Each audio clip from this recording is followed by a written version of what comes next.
Topic, first of all, exercise 7.4 and topic रहेगा combination.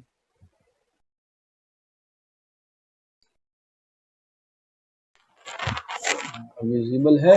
Visible है. So combination हमें करना है actually and combination के अंदर our new topic is combination. So as you can see, the meaning of combination here, permutation का meaning क्या होता है पहले ये समझते हैं. परमुटेशन मैंने आपको बताया था, अगर मान लो एक्स वाई जेड है तो परमुटेशन का मीनिंग क्या होगा कि हम कितने तरीके से इसको ऑल्टर करके लिख सकते हैं, मतलब पेयर बना चेंजेस कर सकते हैं इसको हम सीक्वेंस वाइज. जैसे एक्स वाई लिखा है तो हम इसको वाई एक्स जेड भी लिख सकते हैं, ठीक है ना. जेड एक्स वाई लिख सकते हैं, जेड वाई एक्स लिख सकते हैं, या वाई जेड एक्स लिख सकते हैं, या एक्स जेड वाई लिख सकते हैं. ये 6 तरीके से हम इसको परम्यूट कर सकते थे एक्स वाई जेड को. ये तो मीनिंग था परम्यूटेशन का, ठीक है ना. परम्यूटेशन में क्या करते हैं, हम इनकी प्लेसेस को या इनके पोजीशंस को चेंज करते हैं और देखते हैं कितने तरीके से हम उसको चेंज कर पाते हैं. ये मीनिंग था हमारा परम्यूटेशन का. लेकिन कॉम्बिनेशन का मीनिंग क्या होता है कि हमें सेलेक्ट करना होता है. कॉम्बिनेशन में हमारा क्या मीनिंग आता है कि we have to select the things. हमारा सिलेक्शन का काम होता है. तो कहीं भी आपको अगर क्वेश्चन में सिलेक्शन लिखा हुआ आ जाए तो समझ लीजिए वहां आपका कॉम्बिनेशन अप्लाई हो रहा है. कहीं भी आपको सिलेक्शन, जैसे मान लीजिए कि आपको क्या करना है, अब 3 लोग आपके पास आए इंटरव्यू के लिए और आपको उनमें से 2 सेलेक्ट करने हैं. सपोज एक्स वाई जेड है, एक्स वाई जेड इंटरव्यू के लिए आए हैं और आपको इनमें से 2 लोगों को सेलेक्ट करना है.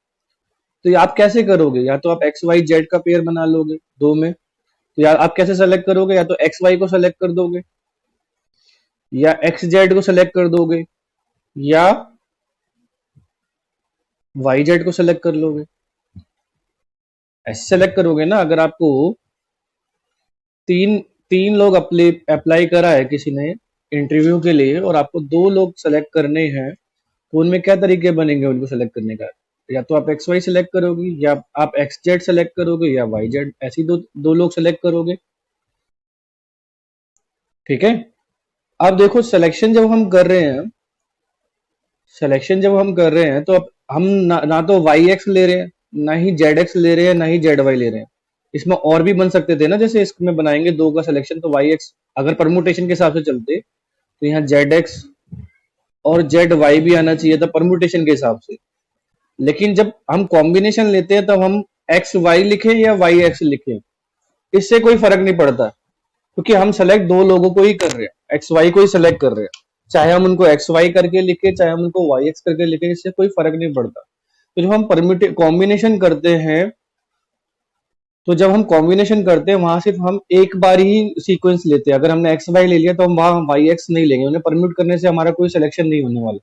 हमने एक्स वाई को सिलेक्ट कर लिया, अगर हमने राम श्याम को सिलेक्ट कर लिया तो आप बोलोगे सर श्याम राम को भी करा, तो करे तो राम श्याम को ही सिलेक्ट है ना. उसमें श्याम राम लिखो या राम श्याम लिखो, उसको परम्यूट करने से आपका सिलेक्शन तो डिफरेंट बनने नहीं वाला, ठीक है. तो जो परम्यूटेशन होता है उसमें तो हम बस लोगों की पोजीशन चेंज करते हैं, लेकिन कॉम्बिनेशन में जो हम पेयर एक बार ले लेते हैं उनको आपस में परम्यूट नहीं करते हैं.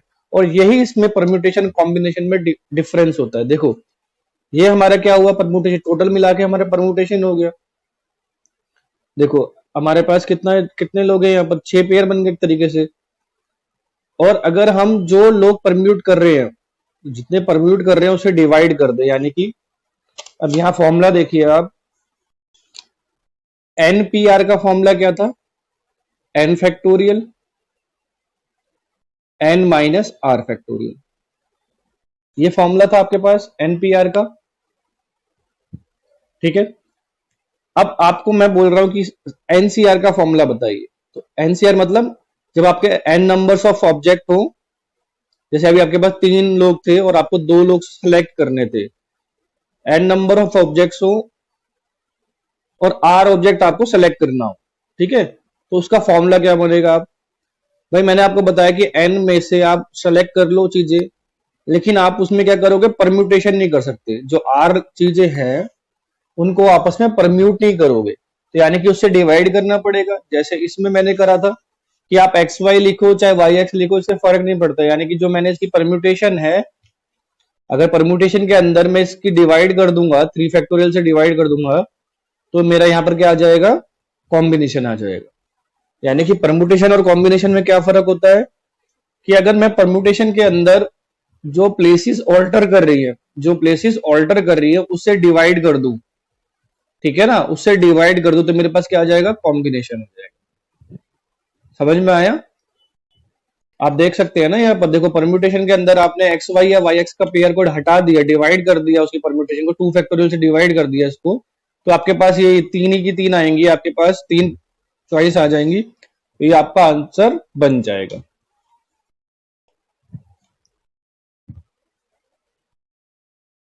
ठीक है, समझ में आया? जैसे आपने ये एग्जांपल किया था एक्स वाई जेड वाला, जिसमें आपने तीन में से दो लोगों को सेलेक्ट करना था, 3p2 कितना बनता, 3 फैक्टोरियल, और 3 - 2 फैक्टोरियल बनता। तो यहाँ पर कितना आता, आपके पास 3 फैक्टोरियल आंसर आ जाता। लेकिन अब 3 फैक्टोरियल में देखो ना, आपके इसमें एक्स वाई और वाई एक्स भी आ गया ना, लेकिन कॉम्बिनेशन में तो हमें सेलेक्ट करना है दो लोगों को सिर्फ, तो हम एक्स वाई को सेलेक्ट करेंगे, तो वाई एक्स हमें अंडरस्टूड है, हमें लेना ही नहीं है। तो यानी कि जितना ये फालतू आया, यानी कि 2 फैक्टोरियल जो हमारे पास एक्स्ट्रा आया है, अगर हम उस 2 फैक्टोरियल से इसको डिवाइड कर दें, इस एन 3p2 को अगर हम 2 फैक्टोरियल से डिवाइड कर दें, तो हमारे पास क्या आ जाएगा, 3p3c2 आ जाएगा, यानी कि कॉम्बिनेशन आ जाएगा। क्लियर हुआ भाई? सभी को समझ में आया परमुटेशन और कॉम्बिनेशन में क्या डिफरेंस होता है और कॉम्बिनेशन का मीनिंग क्या होता है? कॉम्बिनेशन में हमें चीजों को सेलेक्ट करना होता है, तो उनकी परमुटेशन जितनी हो रही होती है उसको हम रिमूव कर देते हैं, और किस तरह रिमूव करते हैं, जितने उसमें पूछा गया है उतने से डिवाइड कर देते हैं। क्लियर हुआ बेटा फॉर्मूला भी? और एनसीआर का फॉर्मूला कैसे आता है ये भी क्लियर हुआ? यस और नो बताइए भाई, अपना अपना रिस्पॉन्स दीजिए। सभी बच्चे बताइए भाई, समझ में आया या नहीं आया? खुशबू को समझ में आया, वेरी गुड खुशबू। दीपांशु है, very good Rahul. Nancy, Deepanshu, very good बेटा। तो ये हमारा बेसिकली जहाँ सभी को समझ में आ गया, वेरी गुड भावना, सबको समझ में आ गया, चलो अच्छी बात है। If NC8 is equal to NC2, और आपको NC2 की वैल्यू फाइंड करने को उसने बोला था, ठीक है, आपको फाइंड करना था NC2, क्वेश्चन फर्स्ट था आपका ये। तो यहाँ देखो NC, मैंने क्या बताया, NCA अगर NCB के बराबर होता है, ठीक है, तो n की क्या प्रॉपर्टी होती है इसमें, n is equal to a plus b होती है। ये आपके प्रूफ कर रखी है, ये आपको बुक में ही कर रखी है, तो प्रूव आपको नहीं करना, आपको इसका यूज जरूर करना है। तो अगर कभी भी NCA और NCB, यहाँ n की वैल्यू सेम होनी चाहिए, a भी डिफरेंट हो सकते हैं, तो n की वैल्यू हमेशा a प्लस बी होगी। तो यहाँ से हमारे पास n कितना आ जाएगा, n आ जाएगा हमारे पास 8 + 2, यानी कि n की वैल्यू कितनी हो जाएगी, 10। अब हमें क्या फाइंड करना है, इसका मतलब 10C2 फाइंड करना था। तो 10C2 कितना होगा, 10 फैक्टोरियल, 2 फैक्टोरियल, 10 - 2 फैक्टोरियल, कितना आ जाएगा यहाँ, 10 फैक्टोरियल, 2 फैक्टोरियल और 8 फैक्टोरियल। तो ये हो जाएगा आपका 10 × 9 × 8 फैक्टोरियल, रिड्यूस कर लो यहाँ तक, 2 हो गया, 10 9 5, तो 45 इसका आंसर आ गया। 10C2 की वैल्यू कितनी आ गई आपके पास, 45 आ गई। इस तरीके से आप इसको सॉल्व कर सकते हो, ठीक है? कोई डाउट इसमें?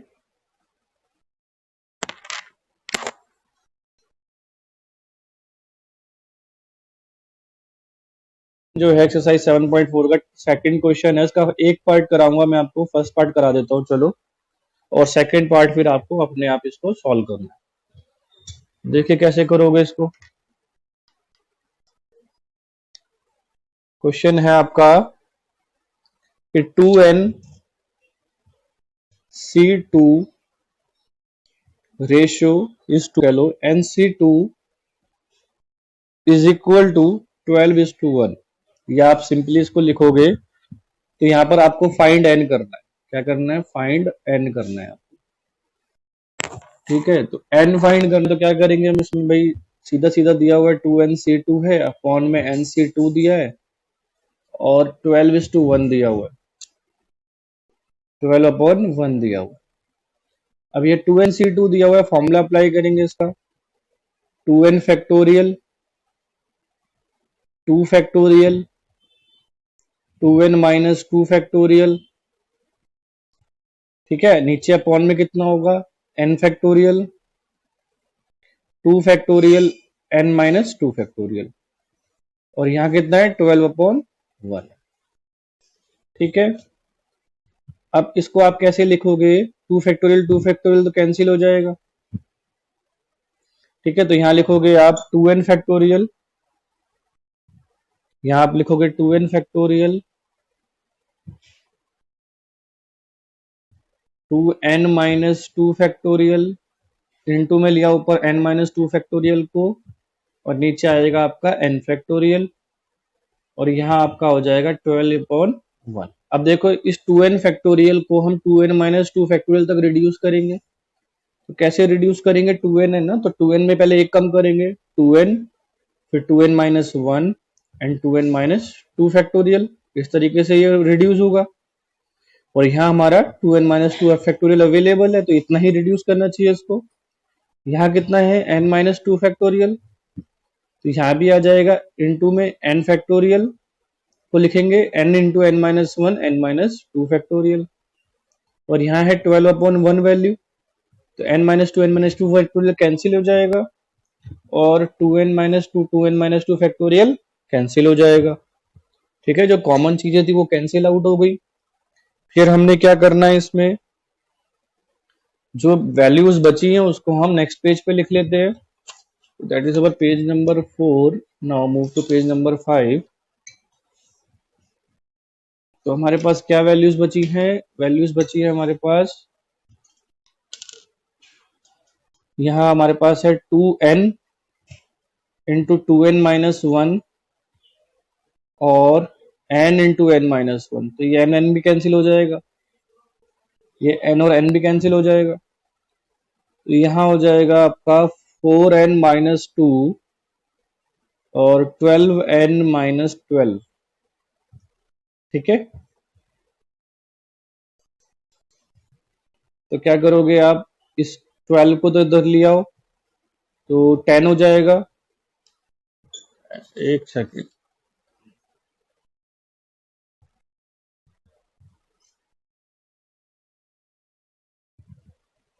2 4n माइनस 2 इक्वल्स टू 12,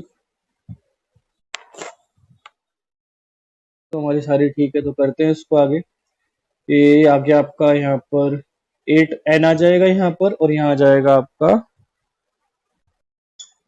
10, यहाँ जाएगा आपका 10, तो यहाँ कितना हो जाएगा आपका, ये 10/8 हो जाएगा, तो n की वैल्यू कितनी हो जाएगी, 5/4 हो जाएगी, तो ये आपका आंसर हो जाएगा। n की वैल्यू कितनी आ जाएगी इसमें आपकी, 5/4 आ जाएगी। तो इस तरीके से इस क्वेश्चन को सिंपली हमने बस कुछ नहीं करा है, इस क्वेश्चन में हमने फॉर्मूला अप्लाई करा है, और फॉर्मूला अप्लाई करने के बाद उसको सॉल्व किया है।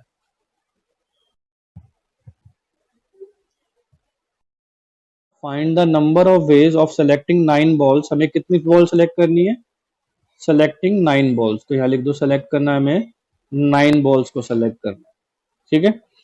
From 6 red ball, red ball कितनी है हमारे पास, रेड बॉल है हमारे पास, रेड बॉल्स है हमारे पास 6, और व्हाइट बॉल है हमारे पास, भैया व्हाइट बॉल है हमारे पास 5, और ब्लू बॉल्स है हमारे पास 5।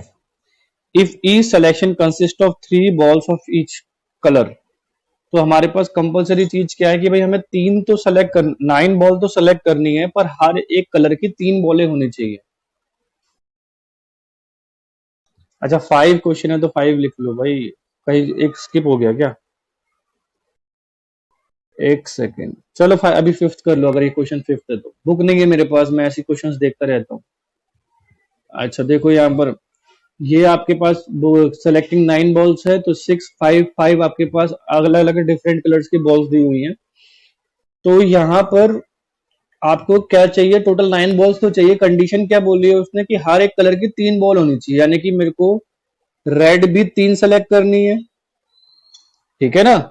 मुझे क्या करना है, रेड भी 3 सेलेक्ट करनी है, मुझे व्हाइट भी 3 सेलेक्ट करनी है, व्हाइट में से भी, और मुझे जो ब्लू बॉल है वो भी 3 सेलेक्ट करनी है उस कलर में से। ठीक है, तो मैं क्या करूंगा, हर एक उसमें से 3-3 बॉलें सेलेक्ट कर लूंगा। तो यानी कि 6C3 हो जाएगा मेरा। इनटू में क्या आ जाएगा, 5C3 आ जाएगा, और इनटू में क्या आ जाएगा, 5C3 आ जाएगा। ऐसे ही होगा ना भाई। 6 आउट ऑफ 6 में से मुझे सेलेक्ट करनी है, सॉल्व करेंगे 6 फैक्टोरियल, 3 फैक्टोरियल इंटू 3 फैक्टोरियल आ जाएगा। 5C3 में भी 5 फैक्टोरियल, 3 फैक्टोरियल इंटू 2 फैक्टोरियल, और into 5 factorial, 3 factorial into 2 factorial. आ गया आपके पास ये बस। तो यहाँ 6 5 4 3 करोगे, यहाँ 3 फैक्टोरियल इंटू 3 फैक्टोरियल कितना होता है, 3 इंटू 2, और सिंपली इसको आप सॉल्व कर सकते हो। ठीक है, इसको कैलकुलेट कर लेना भाई, इसका आंसर मैच कर लेना।